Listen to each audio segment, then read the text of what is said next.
नमस्कार, 5 की पंचायत में आपका स्वागत है। मैं हूं प्रखर श्रीवास्तव। पहले संविधान, फिर आरक्षण, फिर अग्निवीर और फिर ओबीसी और फिर जातिगत जनगणना, और इन सब के बाद आज राहुल गांधी ने एक नया शगुफा छेड़ दिया। बीती रात 1:52 यानी आधी रात को राहुल गांधी ने अपने तरकश से ईडी वाला तीर निकाला और बिना सोचे समझे चला दिया। राहुल ने आधी रात को सोशल मीडिया एक्स पर पोस्ट किया, जिसमें उन्होंने लिखा है कि मेरे खिलाफ ईडी छापे की प्लानिंग कर रही है। राहुल ने यह भी दावा किया कि इतनी बड़ी खबर उन्हें ईडी के अंदरूनी सूत्रों से मिली है। राहुल गांधी का दावा है कि 2-in-1 को लेकर उनका संसद में जो भाषण था चक्रव्यूह वाला, वो बीजेपी को पसंद नहीं आया, इसलिए अब ईडी उन पर छापा मार सकती है। साथ ही राहुल ने यह भी कहा कि वो ईडी के अधिकारियों का बाहें फैलाकर इंतजार कर रहे हैं और अगर वो आते हैं तो उन्हें वो चाय और बिस्किट से उनका स्वागत करेंगे। राहुल गांधी के इस अचानक ईडी ड्रीम एट मिडनाइट पर बीजेपी का कहना है कि यह चोर की दाढ़ी में तिनके वाला मामला है। आज 5 की पंचायत में हम इसी मुद्दे पर चर्चा करेंगे कि आखिर क्या सच में ईडी राहुल गांधी के घर पर छापा मारने जा रही है? क्या ईडी मोदी सरकार के इशारे पर यह सब कर रही है, जैसा कि राहुल का आरोप है, या फिर राहुल को नेशनल हेराल्ड केस का डर सताने लगा है और जनता की सहानुभूति बटोरने के लिए वो ये नई तकड़म लगा रहे हैं, या फिर संविधान, जाति, जनगणना, वायनाड के लैंडस्लाइड के मुद्दे से ध्यान भटकाने के लिए वो ये सब बयानबाजी कर रहे हैं। तो आज इन्हीं सब सवालों को लेकर 5 की पंचायत में हम चर्चा करेंगे। हमारे साथ होंगे खास मेहमान, लेकिन पहले देखते हैं कि राहुल के बयान पर किसने क्या कहा।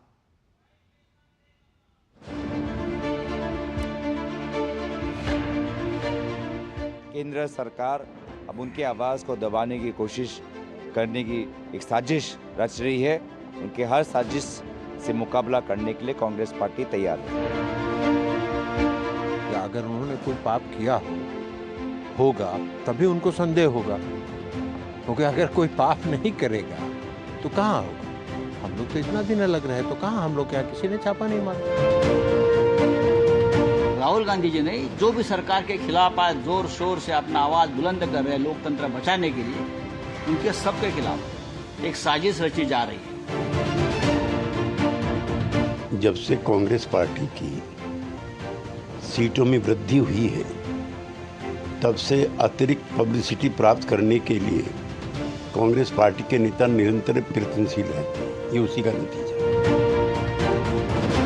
इसमें कोई झूठी बात नहीं है। देखिए, जब भी कोई सरकार के खिलाफ आवाज उठाता है, निश्चित रूप से उसके पीछे ईडी डाल दी जाती है, उसके पीछे सीबीआई डाल दी जाती है। पहले ही नेशनल हेराल्ड के मामले में वो बेल पर हैं, इसलिए उनको लग रहा है कि ईडी उनके यहाँ आने वाली है, क्योंकि उन्होंने ऐसा कुछ किया होगा। बदले की नींव पर भारतीय जनता पार्टी की सत्ता खड़ी हुई है। इनके डीएनए में तानाशाही है, ये कहां बर्दाश्त कर सकते हैं। पहले से डर का भाव कहीं न कहीं उनकी चोरी को प्रदर्शित करता है। जब जब सरकार डरती है, ईडी, आईटी और सीबीआई को आगे करती है, तो इस तरीके से मिसयूज जो हो रहा है, हम बार बार इसी की बात कर रहे हैं, इसी के ऊपर चर्चा हो रही है कि कितना ये सरकार ईडी, आईटी और सीबीआई के हवाले से अपना एजेंडा चलाती रहेगी। कौन सा सोर्स है, वो सोर्स वो बताए ना, खुल करके क्यों नहीं बताते? और अगर ऐसा है तो वो सदन के अंदर बताए, तब समझ में आएगा। इस आवाज को कुछ क्रॉनिक कैपिटलिस्टों के जन्म लिए दबाने की कोशिश की जा रही है सत्ता के द्वारा। ये आवाज दबेगी नहीं, क्योंकि ये आवाज करोड़ों जन का विश्वास है। आप ईडी की रेड कीजिए। ये खबर इस बात को प्रमाणित कर रही है कि भारतीय जनता पार्टी अपने तानाशाही पूर्ण अभियान को लेकर के वो आगे बढ़ने की तरफ अपने जिद पर अड़ी हुई है।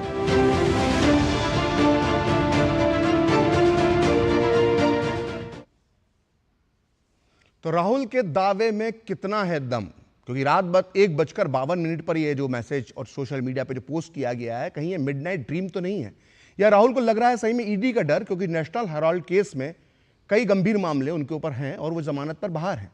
तो आखिर राहुल गांधी को यह शंका है कि उन्हीं के घर पे कभी भी छापा मारा जा सकता है, या फिर वो कई मुद्दों से ध्यान भटकाने के लिए ये नया शगुफा छेड़ रहे हैं? क्योंकि लगातार राहुल गांधी के बयान चर्चा में बने हुए हैं, संसद में वो पोस्टर लहराते हैं, कभी वो जाति जनगणना की बात करते हैं, कभी वो संविधान की प्रतियां लहराते हैं, कभी वो अन्य विषयों पर बात करते हैं। लेकिन अब उन्होंने एक नया शगुफा छेड़ा है, जांच एजेंसियों को ही सवालों के कटघरे में खड़ा कर दिया है। तो इसी मुद्दे पर चर्चा करेंगे हम आज 5 की पंचायत में। हमारे साथ होंगे बीजेपी के प्रवक्ता आरपी सिंह, वहीं कांग्रेस के प्रवक्ता हरनाम सिंह भी हमारे साथ होंगे। इसके अलावा आरजेडी की तरफ से प्रोफेसर सुबोध कुमार मेहता इस चर्चा में हिस्सा लेंगे। वहीं वरिष्ठ पत्रकार नीलू रंजन भी हमारे साथ मौजूद हैं। और नीलू रंजन जी के लिए बता दूं कि लगभग 2 दशक से ज़्यादा समय से वो जांच एजेंसियां कवर कर रहे हैं, ईडी, सीबीआई सब उन्होंने कवर की है, और इस वक्त वो हमारे साथ हैं और वो बताएंगे हमको जब हम चर्चा करेंगे कि आखिर ईडी की कार्यप्रणाली क्या होती है। लेकिन शुरुआत मैं आरपी सिंह साहब से करना चाहूँगा। आरपी सिंह, बड़ा गंभीर आरोप राहुल गांधी ने लगाया। उनका कहना है कि उनके घर पे कभी भी छापा पड़ सकता है, सूत्रों से जानकारी मिल रही है, और कहने का मतलब यह है कि बीजेपी सरकार जो है वो जानबूझकर जो है ईडी का इस्तेमाल जो अब राहुल गांधी के खिलाफ कर सकती है। बड़ा गंभीर आरोप है आरपी सिंह जी। ये इस प्रकार का आरोप है जिसका कोई छोटा बच्चा नींद में सपना देखकर डर के मारे उठ जाए और वो रोना शुरू कर दे, ये इस प्रकार का मामला है। रात को 1:52 की उनकी शायद नींद टूटी, सपना देखा उन्होंने कि जो उन्होंने वो, अच्छा सपना भी तभी आता है जो आपने काम किए वही सपने में आते हैं, जो आपने कर्म या दुष्कर्म जो सी, मतलब मैं ये नहीं कहता, मतलब उसमें मैं उसको प्रभाव उसको बता नहीं रहा भी क्या होगा उनके मन में, परंतु जो भी कर्म किया होगा उन्होंने वो आगे आता है, वो रात को सपने में आता है, और वो सपने देखकर कई बार आदमी डर के मारे उठ भी जाता है। अब ये तो उनके दिमाग में होगा कि उन्होंने नेशनल हेराल्ड में क्या क्या किया, कैसे किया, कैसे पैसा कमाया, कैसे उन्होंने इतने 1000 करोड़ रुपए की कंपनी की, मतलब लगभग 5000 करोड़ रुपए की कंपनी उन्होंने हथिया ली। अब ये जानकारी तो उनको होगी, और इसलिए उनके मन में एक जिसे कहते हैं डर बना रहता होगा कि कभी ना कभी तो मुझे जवाब देना पड़ेगा। 2012 से मामला चल रहा है, ईडी लगातार, सीबीआई लगातार उसकी सब जांच कर रही है, और इनकम टैक्स में भी वो मामला है। अब वो जांच आस्ता आस्ता बढ़ रही है आगे। अब उसमें ईडी कब रेड करेगी कब नहीं करेगी ये तो ईडी की जानकारी में होगा, और ईडी कब बुलाएगी कब नहीं बुलाएगी ये ईडी की जानकारी में होगा। परंतु एक बात सुनिश्चित है, ये सबका सब नौटंकी कर रहे हैं। वो क्या है कि जो आपने बात की लोगों का ध्यान भटकाने के लिए, इन दोनों ने जो उन्होंने कुछ बयान दिए उन लोगों से लोगों का ध्यान भटकाने के लिए, जिस प्रकार से उन्होंने जाति को लेकर जो सारा मामला उठाया, उनसे जब उनसे उनकी जाति पूछी गई तो वह भाग खड़े हुए। अब लोगों को ये कैसे बताया कि उनकी जाति क्या है, वह किस जाति से आते हैं, वह पारसी पिता के और एक क्रिश्चियन माता के पुत्र हैं, वो आगे अपनी जाते अपने आप को वह जनेऊधारी ब्राह्मण भी कहते हैं, मैं पंडित हूँ, जनेऊधारी ब्राह्मण हूँ। तो वो इस बारे में जब लोग पूछेंगे बात करेंगे तो थोड़ा अटपटा होगा। और उसका अब ये समाज में, देश में, सोशल मीडिया पे, सिस्टम में ये बात चल पड़ी कि राहुल गांधी की जाति क्या है, ये लोग पूछने लगे हैं। भाई आप इनकी जाति क्या है, बताते क्यों नहीं है, भागते हुए जाति बताने से। ठीक, तो क्या है कि इस सबसे लोगों का ध्यान कैसे भटकाएं, लोगों की जो फोकस मेरे पे आ गया उस फोकस को कैसे शिफ्ट करूं मैं। और इसलिए कह दो, वो जो अभी इनके एक नए साथी बने थे इन दिनों में, चुनाव के दिनों में, आम आदमी पार्टी वाले, ये उनका स्टाइल है केजरीवाल का कि मेरे यहाँ ईडी की रेड होने वाली है या मेरे यहाँ ये होने वाला, वो भी इसी प्रकार सब कुछ करते हैं। ठीक, तो ये उनसे सीख लिया इन्होंने। मैं आपने जो आरोप लगाया और एक के बाद आरोपों की लंबी लिस्ट लगा दी, इसका क्या जवाब हरनाम सिंह जी के पास है जो कांग्रेस के प्रवक्ता हैं। हरनाम सिंह जी, आपने अभी पूरी बात सुनी आरपी सिंह जी की, और बार बार वो जो कह रहे हैं कि उन्हें ईडी का डर लग रहा है, और ईडी का डर इसलिए लग रहा है कि वो नेशनल हेराल्ड केस है। और राहुल गांधी तो कहते हैं कि डरो मत, लड़ो, तो अब डर क्यों रहे हैं?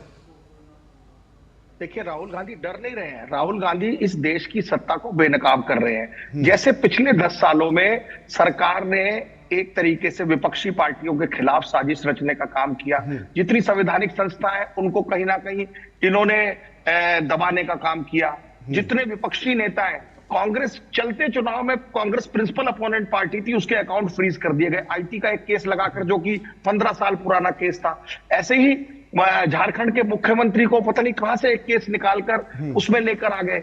उनकी एप्रीहेंशन ये है कि जिस तरीके से उन्होंने अपनी पिछली 2 स्पीच में एज एलओपी देश की जनता की आवाज उठाई है, उन्होंने अग्निवीर की आवाज उठाई है, उन्होंने युवाओं की आवाज उठाई है, उन्होंने मिडिल क्लास की आवाज उठाई है इस बजट पर, उन्होंने आपके एमएसएमई की आवाज उठाई है। तो इससे कहीं ना कहीं सरकार बौखलाई हुई है, घबराई हुई है, और इसमें वो इस तरीके की कार्रवाई करेगी। और सरकार ने पहले भी किया है, अपने जितने मुख्य विपक्षी पार्टियां हैं, चाहे वो महाराष्ट्र में शिवसेना के साथ उन्होंने किया हो, चाहे वो आम आदमी पार्टी के साथ किया हो, चाहे वो झारखंड मुक्ति मोर्चा के साथ किया हो, चाहे वो डीएमके के साथ किया हो, तमाम पार्टियों के साथ ये ईडी, सीबीआई और आईटी, एनआईए का खेल खेला जा रहा है और इनका भेजा इस्तेमाल करा जा रहा है। उन्होंने इसी बात को इंगित किया है।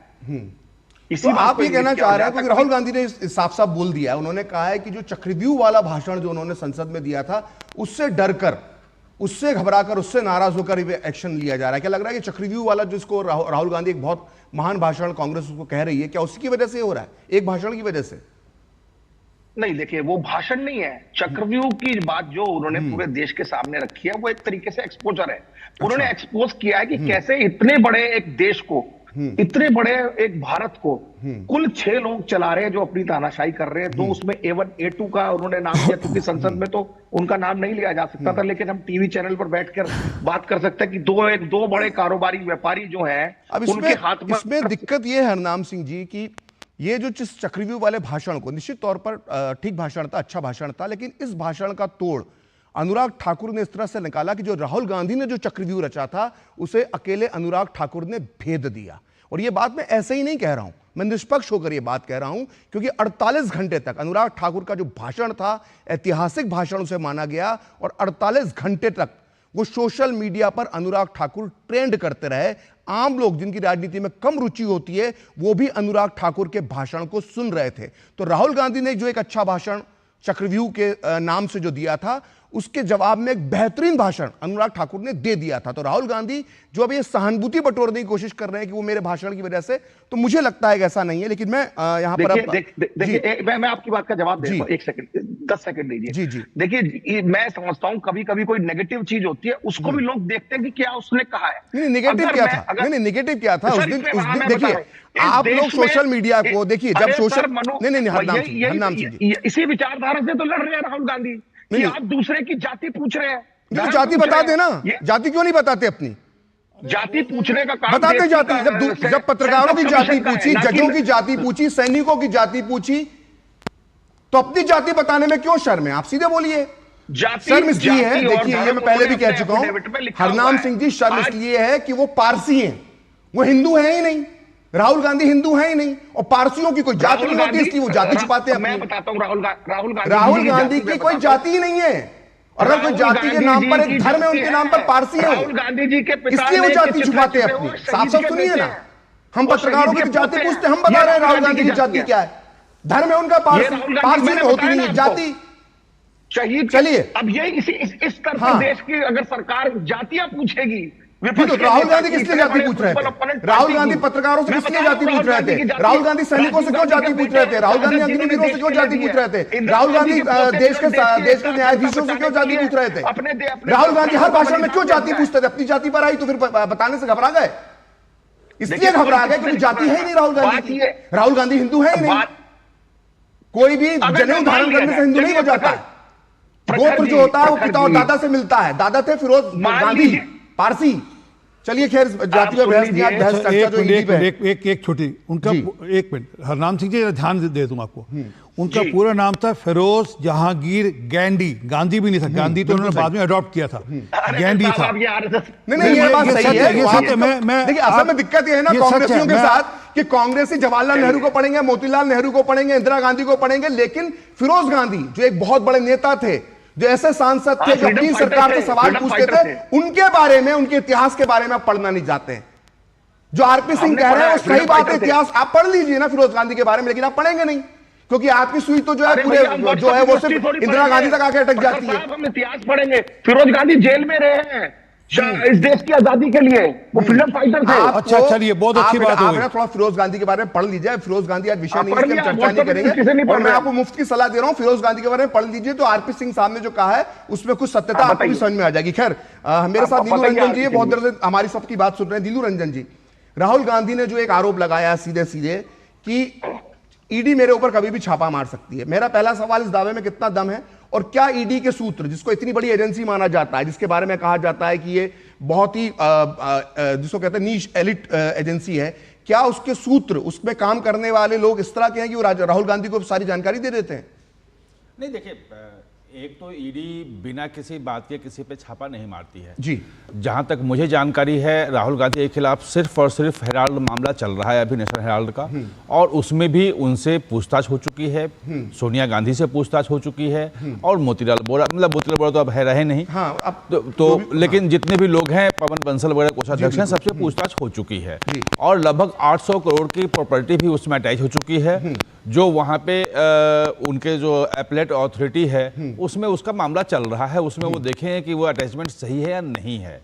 दूसरी बात कि अब उस मामले में प्रोसिक्यूशन कंप्लेंट जो है वो फाइल करना बाकी, जिसको चार्जशीट बोलते हैं सामान्य भाषा में, ईडी की भाषा में उसको प्रोसिक्यूशन कंप्लेंट बोलते हैं। वो जिस दिन वो चार्जशीट फाइल कर देगी प्रोसिक्यूशन कंप्लेंट ईडी, उस दिन फिर से नए सिरे से राहुल गांधी जी को, सोनिया गांधी जी को, सबको लेना पड़ेगा जमानत।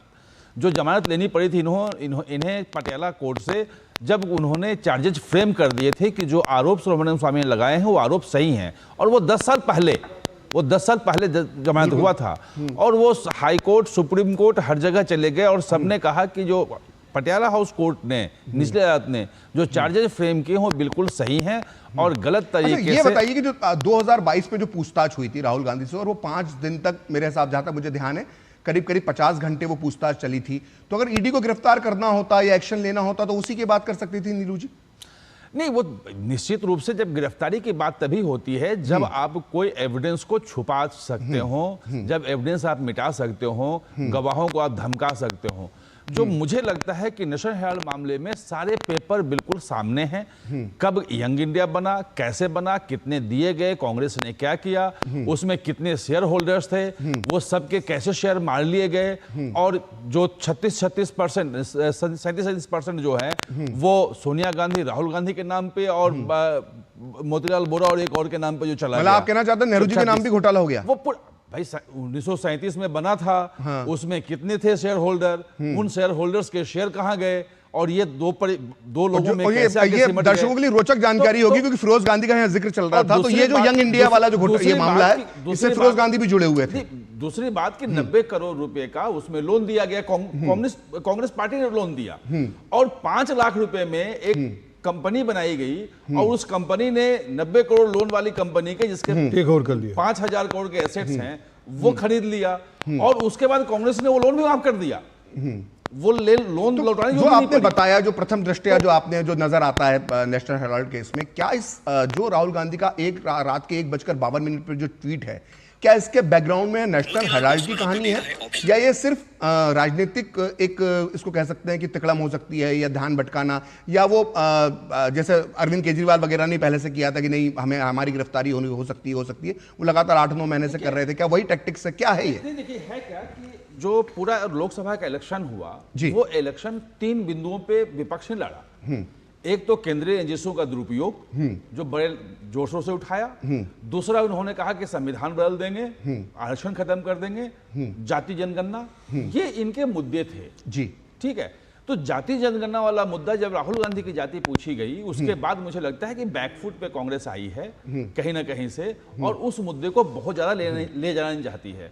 जो संविधान संशोधन वाला मामला है, सरकार चूंकि बन गई है और सरकार स्थायी रूप से चल रही है, कहीं से कोई कमजोरी दिख नहीं रही है, 5 साल चले गए ऐसा लग रहा है, तो वो मुद्दा भी चला गया। तो एकमात्र जो मुद्दा बचता है जिसके सहारे नैरेटिव खड़ी की जा सकती है, जिसके सहारे अगले आने वाले 3-4 राज्यों के चुनाव हैं उसमें जाया जा सकता है, और वो है सरकारी एजेंसियों का दुरुपयोग। लेकिन जिस एजेंसी के दुरुपयोग की बात ये कर रहे हैं, ईडी के, मनी लॉन्ड्रिंग की, उस एजेंसी का पिछले साल जो इंटरनेशनल जो एजेंसी है FATF, जो फाइनेंशियल एक्शन टास्क फोर्स जो है जी, वो FATF ने उसकी समीक्षा की, और उसने कहा कि भारत में जो एंटी मनी लॉन्ड्रिंग जो सिस्टम है वो रोबस्ट है, बहुत बढ़िया है, और तारीफ के काबिल है, बहुत तारीफ की। मतलब अंतर्राष्ट्रीय संस्थाओं ने भी ईडी के कार्यशैली की तारीफ की, और एंटी मनी लॉन्ड्रिंग में मनी लॉन्ड्रिंग के खिलाफ जो कार्रवाई हो रही है उसको बेहतरीन बताया। दूसरी बात मैं कह रहा हूं कि एक केस हुआ था, आपको ध्यान होगा, जिसमें राणा कपूर, यस बैंक का मालिक, उसे 2 करोड़ की पेंटिंग जो है उसने खरीदी थी प्रियंका गांधी से, और एफएटीएफ ने अपने इंटरनेशनल जर्नल में उसको छापा था कि देखिए किस ढंग से मनी लॉन्ड्रिंग होती है, और ये मनी लॉन्ड्रिंग को ढूंढने का ये नायाब उदाहरण है, और इस ढंग से कैसे एजेंसियों को इस ढंग की मनी लॉन्ड्रिंग को पकड़ना चाहिए, ये एफएटीएफ अपने उसमें निकाल रहा है। अच्छा, तो सवाल यह है कि एंटी मनी लॉन्ड्रिंग जो सिस्टम हमारा बना है वो राजनीतिज्ञों के लिए अलग नहीं है, बाकी लोगों के लिए अलग नहीं है। जो पॉलिटिशियन जिनके ऊपर हल्ला हो रहा है वो बहुत कम है, बहुत ही कम है। आपने अपनी बात कही। हरनाम सिंह जी, मैं जानना चाहूंगा कि ये आरोप लग रहे हैं क्योंकि अभी जो लगातार जो मुद्दे चल रहे हैं उसमें एक वायनाड का भी बड़ा मुद्दा है। वायनाड की जो एक त्रासदी हुई उसे लेकर कई सवाल उठ रहे हैं, पहले से जानकारी थी, उसके बाद भी वहां से नई लोगों को हटाया गया, तमाम तरह की बातें हैं। राहुल गांधी, प्रियंका गांधी देरी से वायनाड पहुंची, इसको लेकर भी कुछ लोगों ने आलोचना की। तो क्या ये ध्यान भटकाने की कोशिश हो सकती है राहुल गांधी की, ऐसा आरोप है, आप क्या कहेंगे इस पे? हरनाम जी, देखिए, जहां तक वायनाड की घटना थी, जिस दिन घटना हुई उसी समय राहुल गांधी जी ने इसका संज्ञान भी लिया और वो वहां जाना चाह रहे थे, लेकिन प्रशासन ने उन्हें कहा कि इतनी अव्यवस्था है, अभी वो एनडीआरएफ काम कर रही है, केरल सरकार काम कर रही है और दूसरी भारत सरकार काम कर रही है, तो अभी इसको थोड़ा सा स्ट्रीमलाइन होने दीजिए, फिर वो जाएंगे। वो पहले दिन भी जाने के लिए तैयार थे और बाद में वहां पर गए, क्योंकि जब एजेंसीज काम कर रही होती हैं तो वहां पॉलिटिशियंस जाके क्या करेंगे, उसको बहुत पहुंची हो जाएगा।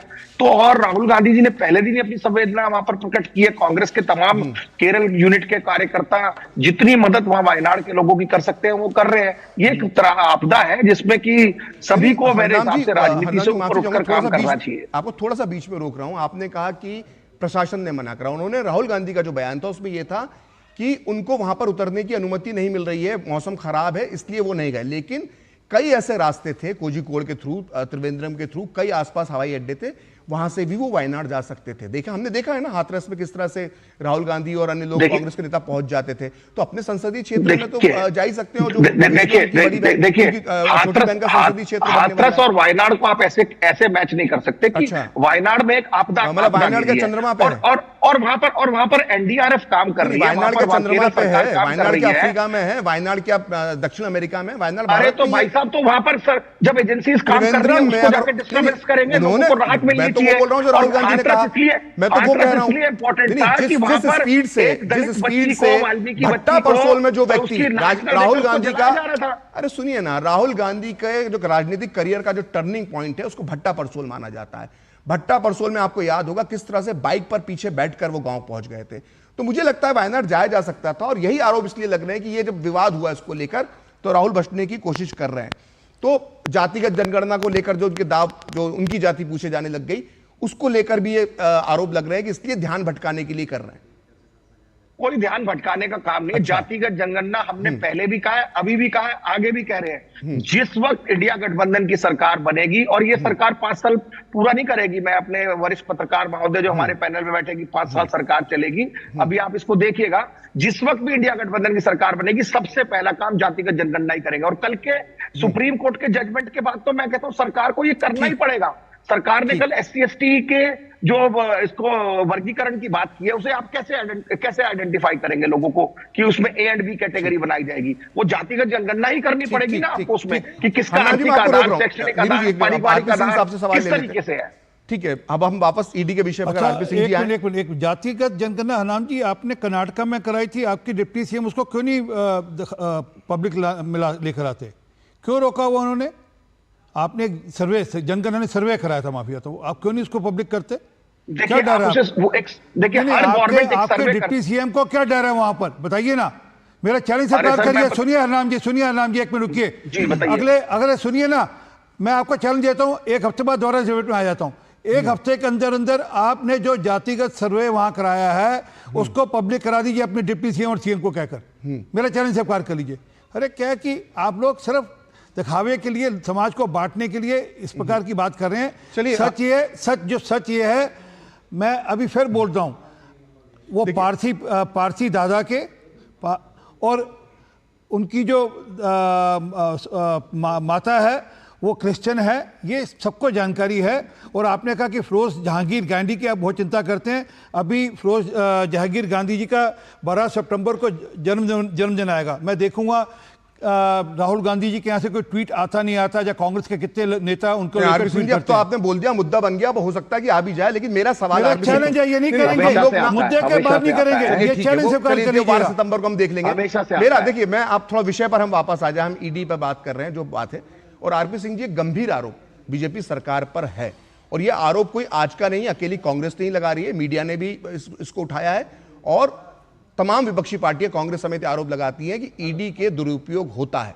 ईडी का दुरुपयोग होने के आरोप बीजेपी पर हैं, क्योंकि अक्सर जो केस की हम जब लिस्ट देखते हैं तो बीजेपी नेताओं के ही नाम कम मिलते हैं और विपक्ष के नेताओं के नाम ज्यादा मिलते हैं, ये आंकड़े कहते हैं। इस पर आप क्या कहेंगे?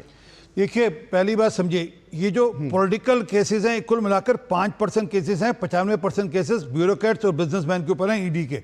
अभी आपको पत्रकार मोदी जी ने बताया किस प्रकार से ज्यादातर मामले बाकी लोगों पे सिर्फ 5% भी अगर नेताओं पर है तो 5% में भी नेता विपक्ष में ज्यादा है ना। आ रहा हूं जी। और ये हमारे कारण से नहीं है, ये अपने कर्मों के कारण से हैं। अगर आप बेईमानी करोगे, आप पैसे का लेन देन गलत तरीके से करोगे, आप पैसे को ट्रिप रूटिंग करोगे, तो आपके खिलाफ मुकदमा बनेगा। इन्होंने अभी झारखंड के मुख्यमंत्री की बात करी, झारखंड के मुख्यमंत्री के खिलाफ मुकदमा हमने नहीं बनाया था, वहां के लोकल बॉडी ने उन पे जमीन घोटाले का मामला दर्ज किया था। सीबीआई और ईडी बाद में आई उस सारे मामले में, परंतु क्योंकि इनको तो हर चीज पे राजनीति करनी है, इसलिए राजनीति कर रहे हैं।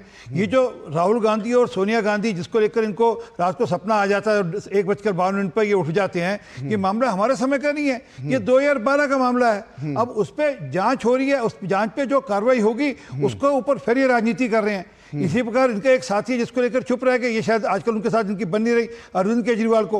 अरे अरविंद केजरीवाल हर कोर्ट का दरवाजा खटखटा रहे हैं। लेकिन एक आरोप ये भी, आपने सब बता दिया, लेकिन आरोप ये भी कि वॉशिंग मशीन की तरह बीजेपी काम करती है। चलिए, ईडी का केस चल रहा है और जैसे ही वो पार्टी में शामिल हो जाएगा बीजेपी का नेता, तो वॉशिंग मशीन में धुल जाता है, ईडी की जांच धीमी पड़ जाती है और उस पर उस तरह के एक्शन नहीं होते जो विपक्ष में रहने के दौरान होते हैं। आरोप तो ये भी है। ऐसा है कि मैं चैलेंज दे रहा हूं, एक भी मामला ऐसा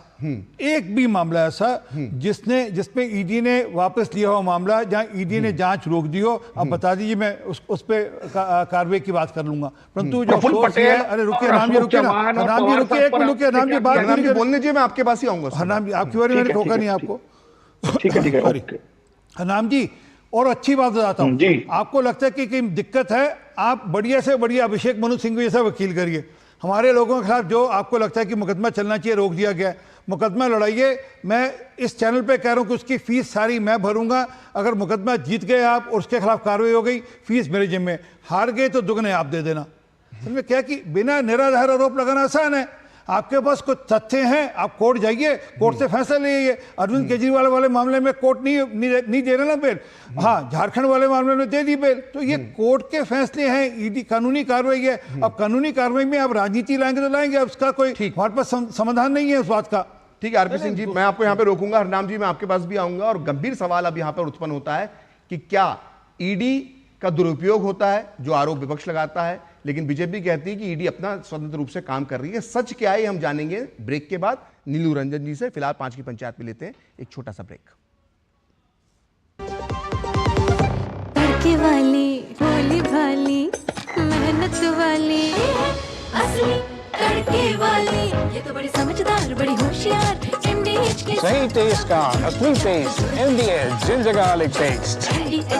बात जब पीढ़ियों के लिए बनने वाले घर की हो तो जिम्मेदारी बड़ी हो जाती है। गैलेंट समझता है ये जिम्मेदारी। अब डबल M रिब्स के साथ गैलेंट एडवांस TMT रीबार, निर्माण का रियल हीरो। दादू, आपका तारा मतलब? बहुत प्यारा, बिल्कुल तुम्हारे जैसा। पापा, ऑनलाइन फॉरेक्स ट्रेडिंग पर best offers, high returns, bonus deposit और इनाम जीतने का मौका। हाँ बैल, मुझे मार मतलब? मुसीबत को बुलाना तुम्हारे पापा जैसे। आरबीआई कहता है आकर्षक ऑफर्स का लालच देने वाले अनधिकृत प्लेटफॉर्म्स पर फॉरेक्स ट्रेडिंग करना यानी अपने पैरों पर कुल्हाड़ी मारना। इसका मतलब? इन्हीं से पूछो, समझा पापा। आरबीआई कहता है जानकार बनिए, सतर्क रहिए। अब आया असली स्वाद। अब आया स्वाद। जब स्वाद के पड़े हो लाले तो MDH का चंकी चाट मसाला डालें। MDH का चंकी चाट मसाला। MDH।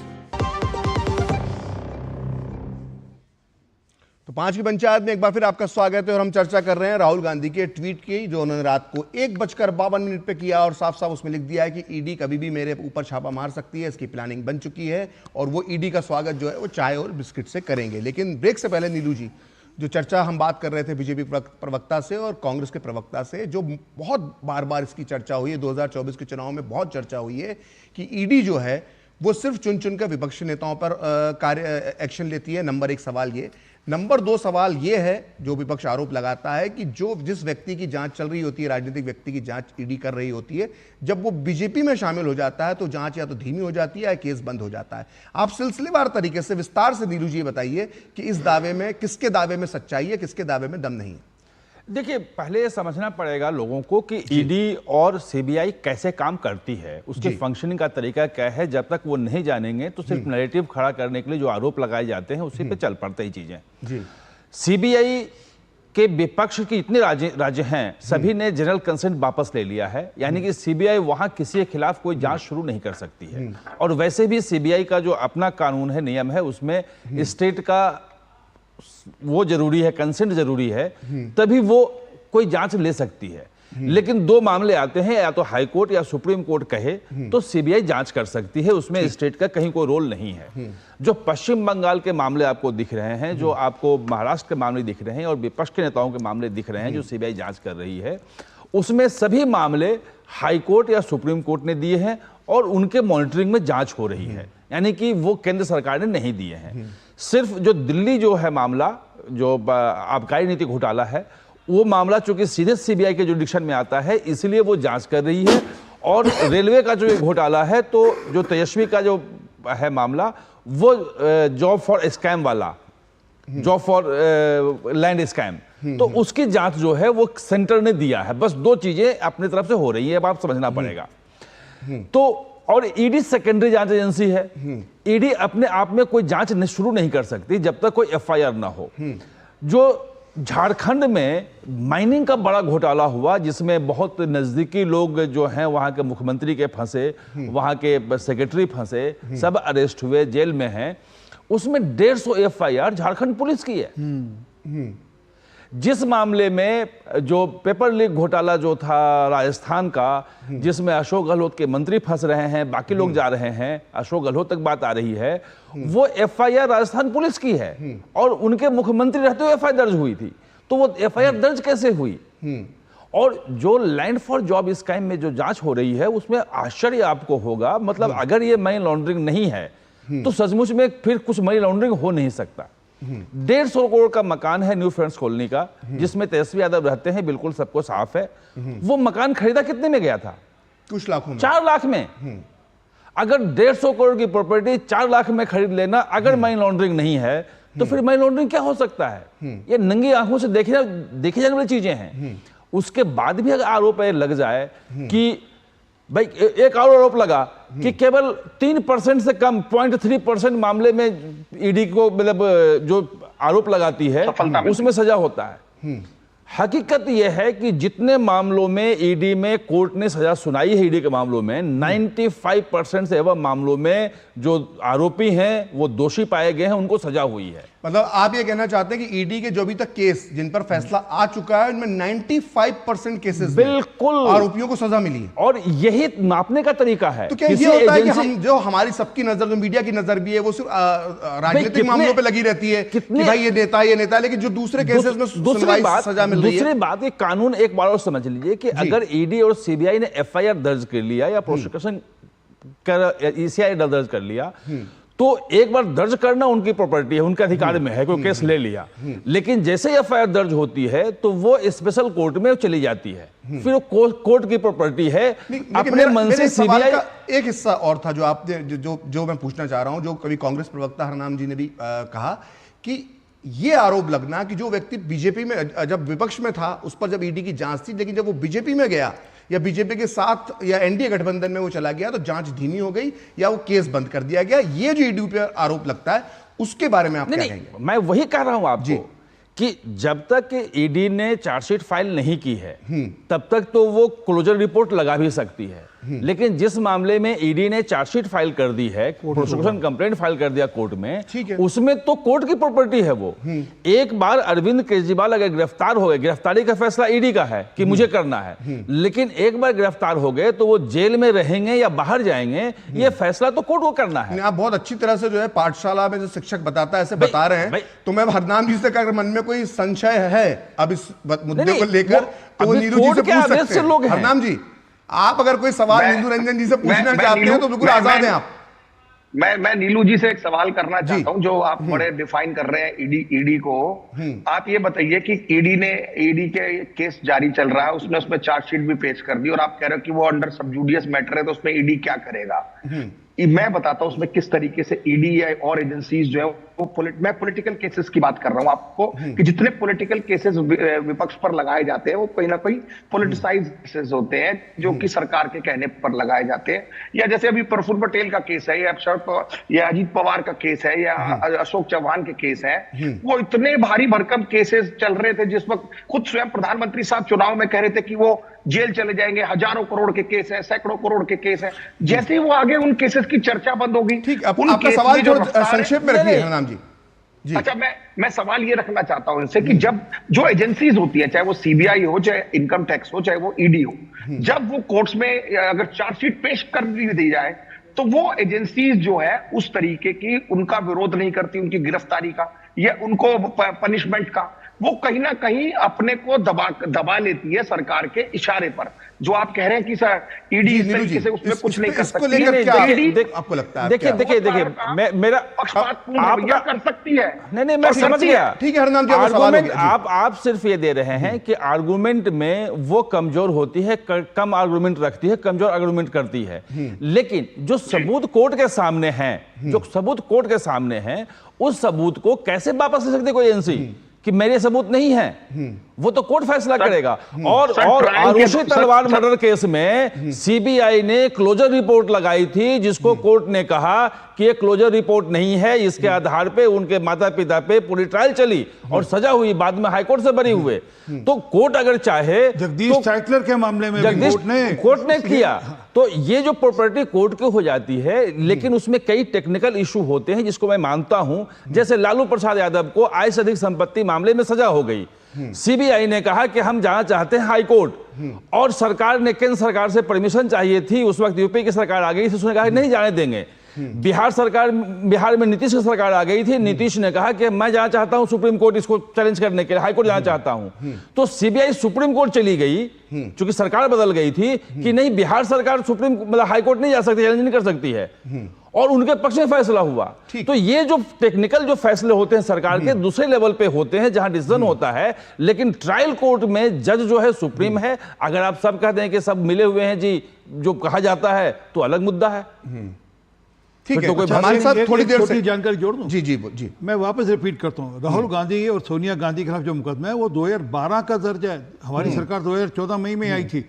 हमारी सरकार आने से 2015 में तो केस ही आ गया था, जमानत पे बाहर आ गए थे। वही कह रहा हूं। तो इसलिए ये आरोप लगाना कि हमने कोई आरोप लगाए या हमने कोई उनमें फंसाने की कोशिश करी है, और कृपा करके मुलायम सिंह यादव जी के बयान याद कर लीजिए ना, किस प्रकार से उन्होंने बयान दिए थे कि किस प्रकार से सीबीआई का उपयोग और दुरुपयोग किया जाता है। चलिए ठीक है, हमारे साथ थोड़ी देर से जुड़े हैं, लेकिन चितरंजन गगन जी एक महत्वपूर्ण पार्टी आरजेडी की प्रवक्ता है। चितरंजन जी, आपका स्वागत है 5 की पंचायत में। जो अभी नीलू जी जब आप जुड़ चुके थे, नीलू जी एक बात कह रहे थे। नीलू जी एक वरिष्ठ पत्रकार हैं और ईडी सीबीआई लंबे समय से कवर कर रहे हैं।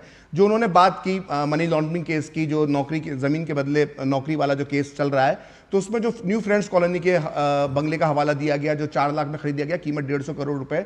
इसके अलावा हृदयानंद चौधरी करके एक व्यक्ति होते थे, जो राबड़ी देवी के गौशाला के केयर टेकर थे, उनको किसी कैंडिडेट ने जमीन दी, आरोप है, और वो जमीन उन्होंने लालू जी की बेटी हेमा को ट्रांसफर कर दी। इसके अलावा कई कंपनियां बनाकर शेयर लालू जी के परिवार के नाम पर ट्रांसफर करने के इस तरह के आरोप हैं। उसके बाद भी जो प्रथम दृष्टया नजर आते हैं, मैं नहीं कहता कि सबूत सामने आ गए और केस इसको फैसला आ गया, लेकिन एक आरोप, गंभीर आरोप है, और इतने साफ जब आरोप दिखाई देते हैं, उसके बाद भी आरजेडी चीख चीख कर ये कहती है।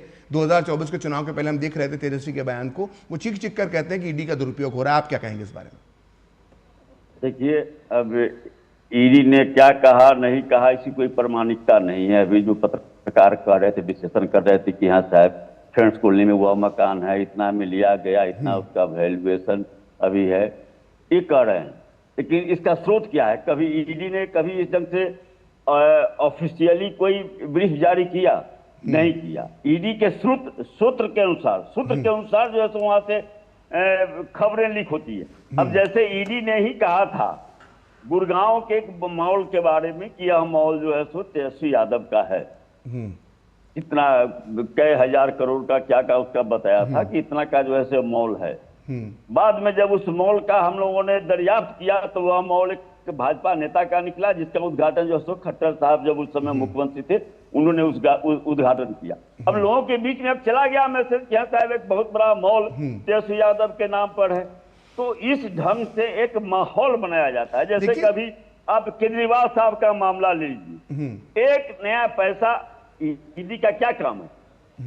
ईडी और सीबीआई दोनों के काम में फर्क है और अधिकार भी इस ढंग से कानून बना दिए गए हैं। इसमें चित्रंजन की दिक्कत ये आती है, फंसाकर परेशान किया जा सकता है। नहीं, सुन लीजिए, आप लोग बोल रहे थे, मैं नहीं बोल रहा था। जी बोलिए। अब उसमें एक पैसा भी कहीं से कोई पता नहीं चला कि यह पैसा कहाँ आया, कहाँ है पैसा, कुछ निकला नहीं और अभी तक वो जेल में है। अब हमारे पत्रकार बंधु कह रहे थे कि यहाँ साहब कोर्ट में चला गया। कोर्ट जो है सो कानून के अनुसार करेगी और कोर्ट का जब तक फैसला आएगा तब तक तो पॉलिटिकल लाभ आप ले रहे हैं। आप किसी अब आपने जिस कोर्ट के फैसले की बात की और लालू जी पर जब कोर्ट के फैसले आए चारा घोटाला में, तो ये तो उन पर भी लागू होता है, उनने भी कोई लाभ ले लिया इतने दिन तक। अब देखिए, आपने इतने आरोप लगाए ईडी पर, अब आप बताइए कि चारा घोटाला कब ओपन हुआ था? आप मुझे बताइए, मेरा सवाल आपसे, चारा घोटाला किस साल में सामने आया था? जवाब सुन लीजिए। चारा घोटाला किस काल में आया? मोदी जी प्रधानमंत्री थे उस समय, ईडी सक्रिय थी। कौन प्रधानमंत्री था जब लालू जी पर चारा घोटाले में उनका नाम आया, आरोप पत्र दाखिल हुआ, चार्जशीट दाखिल हुई, तो किसकी सरकार थी, क्या था तब? आप ही बोलिएगा तो फिर जवाब क्या हम देंगे? नहीं, आप टाल रहे हैं ना इसके। चलिए बोल दीजिए जवाब, उसी का जवाब दीजिए। बोलिए, टू द पॉइंट जवाब दे रहे हैं। चारा घोटाला में क्या आरोप है लालू जी पर? पैसा खाने का आरोप है क्या? लालू जी पर यही ना आरोप है कि पद का इन्होंने दुरुपयोग किया। श्याम बिहारी सिन्हा जो किंग पिन थे, इसके डायरेक्टर थे, उनको इन्होंने एक्सटेंशन दिया, यही आरोप है। सजा हुई कि नहीं हुई? जी, अदालतों से लालू जी को सजा हुई कि नहीं हुई, ये मुझे बताइए। अदालत से सजा हुई इस आधार पर कि आपने जो किंग पिन था इस घोटाले का, श्याम बिहारी सिन्हा, रिटायरमेंट के बाद भी आपने उनको एक्सटेंशन दिया। सजा इस आधार पर हुआ है, पैसा खाने का आरोप नहीं है। ये है सवाल, अरे लापरवाही बरती ना, कोई अपराध किया तभी तो सजा मिली ना। तो मैं ये कहना चाहता हूँ कि 1996 में कौन सी ईडी थी? 1996 में कौन सी मोदी सरकार थी? 1996 में सीबीआई किसके अंडर में आती थी? ये सब कुछ सामने। तो कोई लालू जी पे पहली बार भ्रष्टाचार का आरोप लगा है? लालू जी के परिवार पे तो पहली बार का भ्रष्टाचार का आरोप लगा है क्या? नहीं, आप सुनने का साहस आप में नहीं है। नहीं, साहस करें, आपने पूरी बात बोल ली, मैंने पूरी बात सुन ली, अब आप साहस की बात कर रहे हैं। साहस तो आप में, जो लालू यादव जी को चारा घोटाले में भी आप जो है उनका पक्ष ले रहे हैं, साहस तो आपने, सही कहा, हमें साहस नहीं है, साहस तो आप में कि 3-3, 4-4 फैसले आने के बाद भी आप चारा घोटाले के अंदर जो है लालू यादव जी की तरफ से सफाई पेश कर रहे हैं। ईडी के डायरेक्टर को 3-3 एक्सटेंशन दिया गया, यही ना आरोप है लालू यादव पर। श्याम बिहारी सिन्हा को उन्होंने एक्सटेंशन दिया। मैं कह रहा हूं कि ईडी के डायरेक्टर को 3-3 एक्सटेंशन दिया गया। सजा हुई या ना हुई? सरकार भ्रष्टाचारी। अरे चित्तरंजन बाबू, सजा हुई या नहीं हुई ये बता दो बस। नहीं, सजाए हुई ना। अच्छा, पहली बात। अच्छा, एक मिनट रुको। अच्छा, एक लंबा सांस तो दूसरा क्वेश्चन सुन लीजिए। अरे सुन तो लीजिए। लालू जी को सजा हुई ना, कोर्ट ने सजा सुनाई। सुन लीजिए, एक मिनट सुन लीजिए। अभी नीलू रंजन जी ने कहा कि 4 लाख का मकान 150 करोड़ का मकान 4 लाख में लिया, हाँ या नहीं? आप बोलिए नहीं तो नीलू रंजन पे मुकदमा कर दीजिएगा, नहीं तो मेरे पे कर दीजिएगा। कोर्ट तो उसका जवाब दिया जाएगा ना। हाँ या नहीं? अरे मैं जो पूछ रहा हूँ, हाँ या नहीं?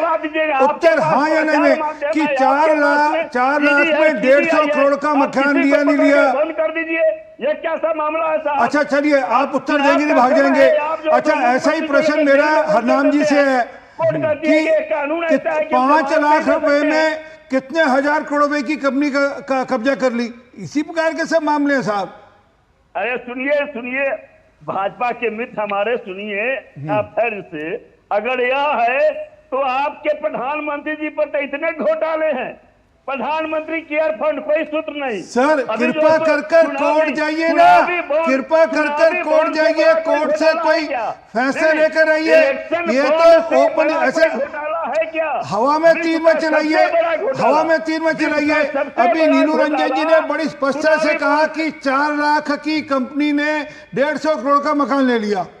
अभी इसकी क्या प्रामाणिकता है? नहीं आप इसको कहिए नहीं है। अरे नहीं सुनिए ना, तो अच्छा अगर प्रामाणिकता नहीं है तो कहिए नीलू रंजन जी हम आपके खिलाफ डिफेमेशन का मुकदमा डालते हैं, बोलिए, हिम्मत करिए। गुड़गांव के एक मॉल के बारे में कहा गया है ईडी के द्वारा, यह जो सो तेजस्वी यादव। अब दिक्कत ये है ना चित्रंजन जी, चित्रंजन जी हरियाणा के तत्कालीन मुख्यमंत्री उसका उद्घाटन। चित्रंजन जी दिक्कत यह है कि जो मामला अभी कोर्ट में है उसको आप कह रहे हैं कि मामला कोर्ट में है इसलिए भैया इस पर अभी कुछ ना कहा जाए, लेकिन जिन मामलों में लालू जी को कोर्ट में सजा हो गई आप उसको भी घुमा रहे हैं। तो चित भी मेरी पट भी मेरी वाली कहानी पर आप इस वक्त आ चुके हैं। चलिए ठीक है, मैं अभी आप ये बहस जारी रहेगी, ये बहस।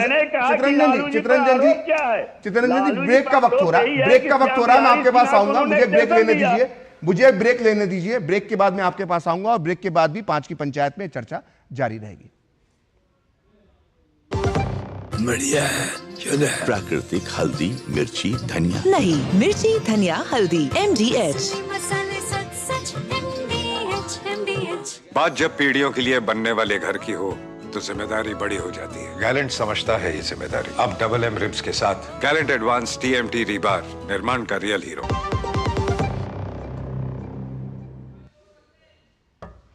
तो ब्रेक के बाद एक बार फिर 5 की पंचायत में आपका स्वागत है और हम चर्चा कर रहे हैं ईडी पर। जो राहुल गांधी ने एक हमला बोला है कि ईडी कभी भी उनको गिरफ्तार कर सकती है। हरनाम जी, मेरा सवाल आपसे है कि ईडी पहले भी थी, मनमोहन सिंह के समय भी ईडी थी और मोदी जी के समय भी ईडी है। कुछ आंकड़े हैं जो हम देख लेते हैं, उन आंकड़ों के आधार पर तय हो जाएगा कि ईडी शायद मनमोहन सिंह की सरकार के समय निष्क्रिय रखी गई थी, चूंकि मोदी सरकार के समय वो एक्टिव हो गई है इसलिए वो आरोप भी लगने लगे हैं। आंकड़ों के माध्यम से मैं आपको समझाना चाहता हूं, या आपसे कहना चाहता हूं कि 2004 से 2014 तक जब मनमोहन सिंह की सरकार थी तब ईडी ने सिर्फ 112 जगहों पर छापेमारी की, मतलब 10 साल में सिर्फ 112 छापे मारे और 5346 करोड़ रुपए की संपत्ति जब्त की, यानी मात्र 5346 करोड़ रुपए की संपत्ति। अब ये मात्र क्यों बोल रहा हूं 5346 करोड़ रुपए को, क्योंकि अगर हम 2014 से 2022 तक मोदी सरकार के 8 साल का जो आंकड़ा इस वक्त मेरे पास है उसको हम देखें तो 3010 छापे मारे ईडी ने और करीब 1 लाख करोड़ की संपत्ति अटैच की। यानी कहां 112 छापे और कहां 3000 छापे और कहां 5346 करोड़ रुपए और कहां 1 लाख करोड़ रुपए की संपत्ति अटैच करना। तो जब ईडी तेजी से काम कर रही है, एक्शन में उसे खुली छूट मिली हुई है, तो कांग्रेस और अन्य विपक्षी दलों को आरोप लगाने का मौका मिल जाता है। क्या कहेंगे हरनाम जी इस पे आप? देखिए, जहां तक अगर आप ईडी के परफॉर्मेंस की बात कर रहे हैं और ईडी ने अगर कोई पैसा जब्त किया है, जैसा खुद अभी पत्रकार महोदय नीलू जी भी बता रहे थे, हमारा जो आरोप है या जो हमारा जो कहना है विपक्षी दलों का मुख्य रूप से वो कहना ये है कि कहीं ना कहीं जो ये जांच एजेंसीज हैं, ये जो राजनीतिक जितना प्रत्यारोप करती है, राजनीतिक व्यक्तियों पर जो ये एक तरीके के केसेस कर रही है, उसमें कहीं ना कहीं इसको राजनीतिकरण करा जा रहा है, कहीं ना कहीं उनको तंग करके परेशान करने का काम किया जा रहा है। अभी जैसे आप आज नेशनल हेराल्ड केस की बात कर रहे हैं, 14 साल से नेशनल हेराल्ड का केस चल रहा है। कितनी बार इन्वेस्टिगेशन ज्वाइन राहुल गांधी जी ने, सोनिया गांधी जी ने कर ली है कोर्ट के। एक बार दोस्त गलत मत बोलो ना, हमने बिल्कुल फेयरलेसली इन्वेस्टिगेशन को ज्वाइन किया है। कोर्ट में सब जूडियस मैटर है, हम सम्मान करते हैं न्यायपालिका का। न्यायपालिका जो भी निर्णय देगी उसमें दूध का दूध और पानी का पानी हो जाएगा। लेकिन उन्हीं ऐसे अनर्गल केसेस को लगाकर ऐसे केसेस को राजनीतिक व्यक्ति को दबाने के लिए बार बार ईडी सीबीआई का दुरुपयोग जो सत्ता पक्ष की पार्टी, विशेष रूप से नरेंद्र मोदी साहब की पार्टी जो अभी चल रही है देश में, वो कहीं ना कहीं टारगेट कर रही है। आप देखिए पूरे देश में इतने सारे राज्यों में भारतीय जनता पार्टी की सरकार है, केंद्र में इनकी सरकार है, इतने सारे स्कैम निकल कर आ रहे हैं। क्या आज भारतीय जनता पार्टी बिल्कुल दूध की धुली है? और विपक्षी क्या जवाब देंगे? इनके मुख्य विपक्षी दल है, उनके नेताओं को बार बार टारगेट कर दबाने का काम करा जा रहा है। जो व्यक्ति इनकी पार्टी ज्वाइन कर लेगा उसको वॉशिंग मशीन में धो देंगे। वही वॉशिंग मशीन वाला आरोप फिर से आ गया आरपी सिंह जी। ये देखिए ना, आप एक बात बताइए, जो इनकी पार्टी ज्वाइन करता है फिर उसका केस क्यों नहीं चल रहा उतनी तेजी से, या उसको क्यों नहीं सजा दिलवा रहे? अगर इतनी फेयर है इसमें हरनाम जी, मेरा एक पक्ष पे मैं आरपी सिंह जी से बात करूंगा। मैं एक बात कहना चाहता हूं, आपने कहा केस 15 साल से चल रहा है, कोई इकलौता केस है क्या भारत में जो इतने लंबे समय तक चला? खुद लालू जी का केस जो है वो 1996 से शुरू हुआ था, 2024 हो गया, 28 साल हो गया। आपकी पार्टी के एक बहुत बड़े नेता थे, भारत के रेल मंत्री हुआ करते थे, बिहार के रहने वाले थे, ललित नारायण मिश्र जी, उनकी हत्या हो गई थी और उनका केस कितने लंबे समय तक चला। तो भारत में जो कानून है, जिस तरह के केसेस चलते हैं, तो कोई इकलौता केस नहीं है। अब ये तो होगा नहीं कि गांधी परिवार है, द गांधी परिवार है, इसलिए इस केस की जो है वो डेली ट्रायल हो, तो ये तो संभव नहीं है ना। जो केस है वो तो अपनी गति से चलेगा। आरपी सिंह साहब, आप क्या कहेंगे? देखिए हरनाम जी, बिना आधार के आरोप लगाने का फायदा नहीं। आपके पास कोई तथ्य हो तो रोको। हरनाम जी टोका नहीं, अच्छी बात नहीं, मैं आपको 10 बार टोका, अच्छी बात नहीं। तो आपके पास कोई तथ्य हो तो जरूर पेश करिए और तथ्यों के आधार पर आप कोर्ट जाइए, कोर्ट से फैसला लेइए। कोर्ट तो आज सबका सब अपनी छूट है, कोर्ट के ऊपर कोई बंदिश है नहीं किसी की। एक बात। दूसरी बात, वो आपके ही एक दोस्त थे धीरज साहू, जिसके पास से 351 करोड़ रुपए नकदी पकड़ा गया था।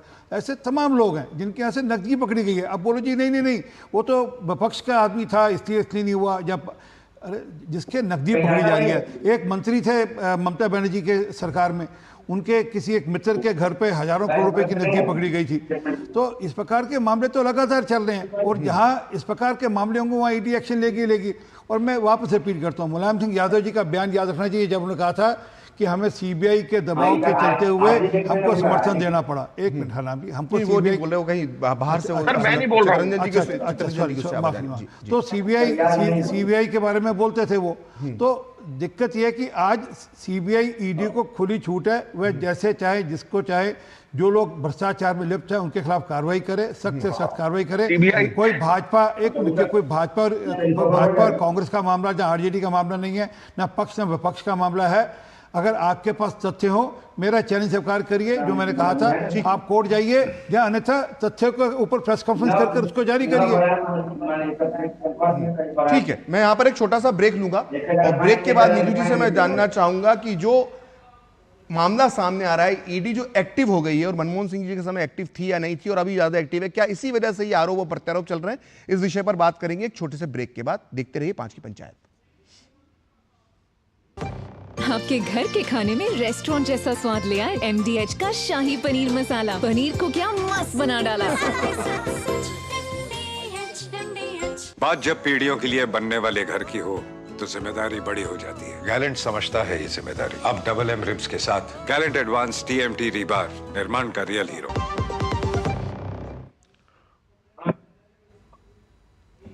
तो ब्रेक के बाद एक बार फिर आपका स्वागत है 5 की पंचायत पर। हम बहुत महत्वपूर्ण विषय पर बात कर रहे हैं, जो रात में राहुल गांधी का मैसेज आया है, जो उन्हें पोस्ट किया है, जिसपे उन्होंने ईडी का कहा है कि ईडी कभी भी छापा मार सकती है, और इसी पर चर्चा हमारे साथ कर रहे हैं। हमारे साथ अलग अलग पार्टियों के प्रवक्ता हैं, साथ ही हमारे साथ नीलू रंजन है, जो लंबे समय से ईडी कवर कर रहे हैं। नीलू जी, आप तो बहुत लंबे समय से 2 दशक से ज़्यादा हो गए सीबीआई ईडी कवर करते करते। आपने तो वो दौर भी देखा है जब कांग्रेस सरकार में तोता कहा जाता था सीबीआई डायरेक्टर को, और आपने ये दौर भी देखा है। तो क्या आप अंतर पाते हैं? क्या ईडी ओवर एक्टिव हुई है, सही दिशा में जा रही है, राजनीतिक या उसको राजनीतिक तौर पर इस्तेमाल किया जा रहा है? मतलब कार्यशैली, मतलब मेरा सिर्फ ये कहने का मतलब है कि मनमोहन सरकार के 10 साल की कार्यशैली और जो 10 साल मोदी सरकार रही है, इसकी कार्यशैली, ईडी की कार्यशैली, इन दोनों कार्यकालों में, इन दोनों सरकारों के दौरान में क्या अंतर आप देखते हैं? देखिए, अंतर जो है वो मेन है 2012 का, जब चिदम्बरम ने ईडी को बहुत ज्यादा पावर दिया था और ये बताया था कि मनी लॉन्ड्रिंग जो है इतना खतरनाक स्तर पे पहुंच गया है,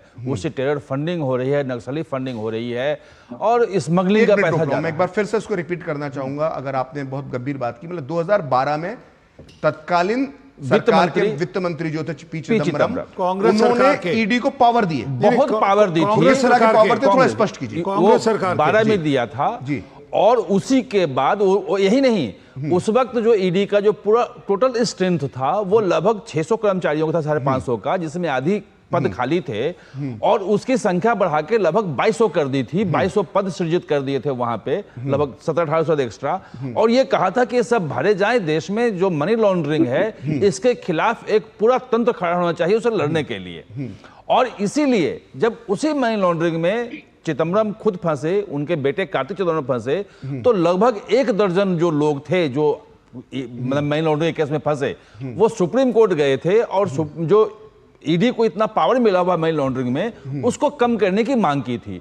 तो 2022 में जो फैसला आया था सुप्रीम कोर्ट का, उसमें जो पी चिदम्बरम का भाषण था लोकसभा में बिल को पास करने के लिए क्यों जरूरी है इतना ज्यादा ताकत देना, उसको कोट किया था। यही नहीं, यशवंत सिन्हा जो अभी बोलते हैं इनके खिलाफ, 1999 में जब उन्होंने कहा था कि इस देश में मनी लॉन्ड्रिंग एक्ट की जरूरत है, उस वक्त नहीं आया था, उनका भाषण भी कोट किया। और इन तमाम आपत्तियों को कि क्यों इतना कड़ा कानून है, क्यों जरूरी है, उसको सब सही ठहराया सुप्रीम कोर्ट ने। तो ये कहना तो मोदी सरकार पे भी लगता है कि जिस तरह से सीधे लोकसभा से पीएमएलए जो कानून था उसके अंदर फेरबदल करवा लिए गए थे, तो ये नहीं, जो फेरबदल करवाए गए थे वो माइनर फेरबदल हैं। जो मेजर जो है उसको ताकत जो मिली है 2012 में चिदम्बरम के वित्त मंत्री रहते हुए मिली थी, और सुप्रीम कोर्ट ने अपने जजमेंट में 2022 में उसको कोट किया है उनको। मतलब आप कहना चाहते हैं कि पिंजरे को तोते को पिंजरे से निकालने वाले चिदम्बरम थे, लेकिन जो है वो आरोप जो है किसी और पर लग रहा है। उसके पीछे अगर समय तो बता दूं, उसके पीछे वैश्विक जरूरत थी, क्योंकि आप 2007 में एफएटीएफ में इनवाइटी बने थे। आपको परमानेंट मेंबर बनने के लिए आपको मनी लॉन्ड्रिंग कानून को तेज करना था, मजबूत करना था। तो 2009 में आपने मजबूत किया। उसके पहले शिकार जो बने वो झारखंड के जो मुख्यमंत्री थे, सिंगल शिकार बने कि मतलब मधु कोड़ा पहले शिकार बने, पहले अरेस्ट हुए पॉलिटिकल व्यक्ति जो थे, जिनकी अरेस्टिंग हुई थी 2009 में। और 2012 में जब आप मेंबर बन गए, आपका जब रिव्यू होना था उसमें मनी लॉन्ड्रिंग के तहत एफएटीएफ की टीम का, तो आपको उसको मजबूत करना था। और 2022 में चूंकि आपका फिर से रिव्यू होना था, तो उसके पहले जो कमियां थी जो एफएटीएफ ने बताया था, उसके बाद कानून को आपको ठीक करना है। तो ये अंतरराष्ट्रीय मजबूरी भी है, इस लोगों को नहीं पता है। मुझे मालूम है कि आप इतने लंबे समय तक आपने जब ईडी सीबीआई कवर किया तो आपका कई किस्से कहानियां और सत्यता होंगी, लेकिन समय का अभाव है, हमें इस बहस को यहीं विराम देना होगा। मेरे चारों मेहमान कांग्रेस के हरनाम सिंह, बीजेपी के आरपी सिंह और आरजेडी के चित्तरंजन गगन और नीरू रंजन जी, आपका बहुत बहुत धन्यवाद पांचवी पंचायत की इस बहस में शामिल होने के लिए। तो फिलहाल डीडी न्यूज में इतना ही। देखते रहिए डीडी न्यूज।